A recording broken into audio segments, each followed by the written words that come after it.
সেই দিন চলে গেছিলাম আইবুড়ো ভাতের একটা লুক করতে। লোকেশন ছিল কাকিনাড়া। যেহেতু আমি লেট পৌঁছেছিলাম তাই বেশি দেরি না করে ঝটপট আমি মেকআপ করতে বসে পড়েছিলাম। ক্লায়েন্ট চেয়েছিল একটা সিম্পলের ওপর লুক, মানে ন্যাচারাল লুক, তো সেরকমই আমি দেওয়ার চেষ্টা করেছি।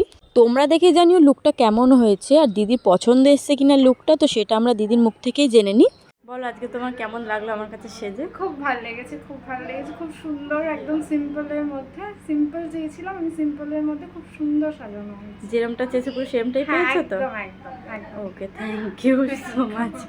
ওয়েলকাম। বলো কাকিমা কেমন লাগলো? হ্যাঁ, খুব সুন্দর, ভালো লাগছে? খুব সুন্দর। Thank you.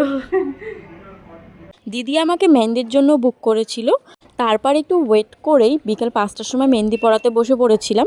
মেহেন্দি পড়াতে পড়াতে অনেকটাই রাত হয়ে যায়, তাই আমি কোনো ভিডিও ক্লিপ নিতে পারিনি। তোমাদের সাথে ফটোটা শেয়ার করলাম, দেখে জানিও কেমন লাগলো।